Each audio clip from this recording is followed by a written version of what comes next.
Chapter 5. There were 6 large gray tents, and each one had a black letter on it, A, B, C, D, E, or F. The first 5 tents were for the campers. The counselors slept in F. Stanley was assigned to the D tent. Mr. Pedanski was his counselor. "My name is easy to remember," said Mr. Pedanski, as he shook hands with Stanley just outside the tent. 3 easy words. Pen, dance, key. Mr. Sir returned to the office. Mr. Pedanski was younger than Mr. Sir, and not nearly as scary looking. The top of his head was shaved so close it was almost bald, but his face was covered in a thick, curly black beard.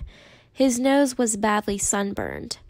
"Mr. Sir isn't really so bad," said Mr. Pedanski. "He's just been in a bad mood ever since he quit smoking. The person you've got to worry about is the warden. There's really only one rule at Camp Green Lake: don't upset the warden." Stanley nodded as if he understood. "I want you to know, Stanley, that I respect you," Mr. Pedanski said. "I understand you've made some bad mistakes in your life. Otherwise, you wouldn't be here. But everyone makes mistakes. You may have done some bad things, but that doesn't mean you're a bad kid." Stanley nodded. It seemed pointless to try and tell his counselor that he was innocent.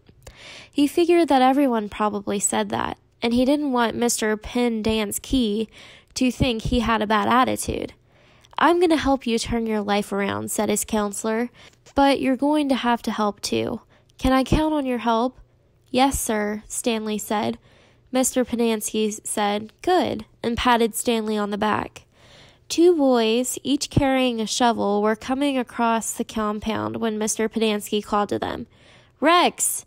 Alan, I want you to come say hello to Stanley. He is the newest member of our team." The boys glanced wearily at Stanley.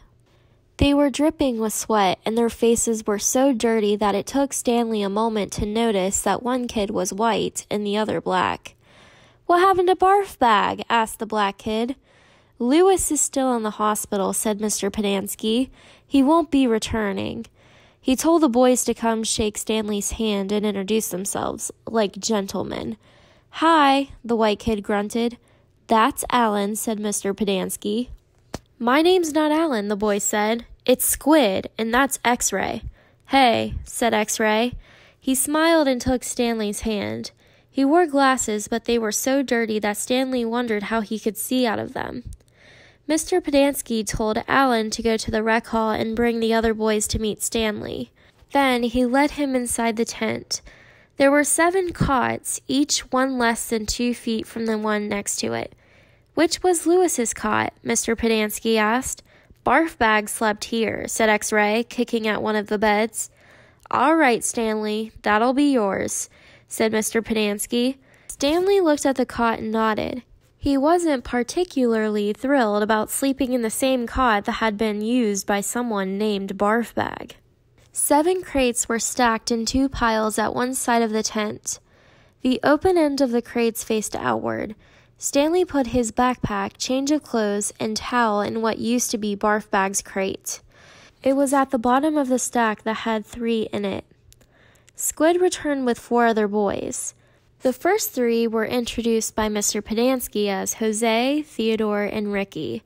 They called themselves Magnet, Armpit, and Zigzag.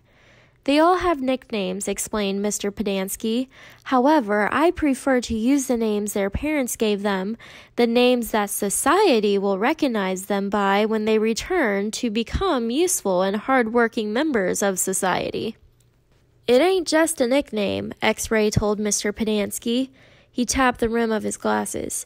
"I can see inside you, Mom. You've got a big fat heart." The last boy either didn't have a real name or else he didn't have a nickname. Both Mr. Pedanski and X-Ray called him Zero. "You know why his name's Zero?" asked Mr. Pedanski. "Because there's nothing inside his head." He smiled and playfully shook Zero's shoulder. Zero said nothing. "And that's Mom," a boy said. Mr. Pedanski smiled at him. "If it makes you feel better to call me Mom, Theodore, go ahead and call me Mom." He turned to Stanley.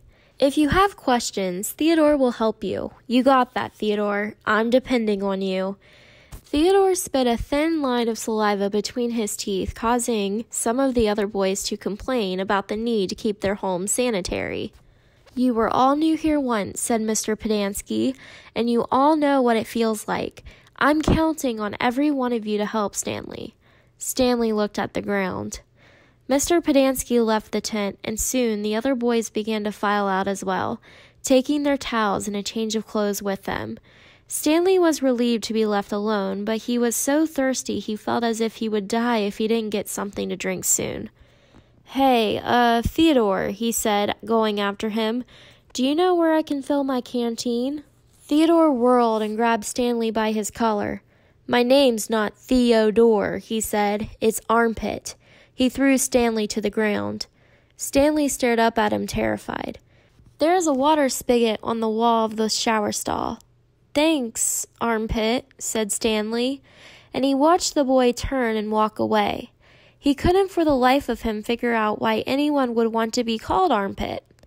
In a way, it made him feel a little better about having to sleep in a cot that had been used by someone named Barfbag. Maybe it was a term of respect.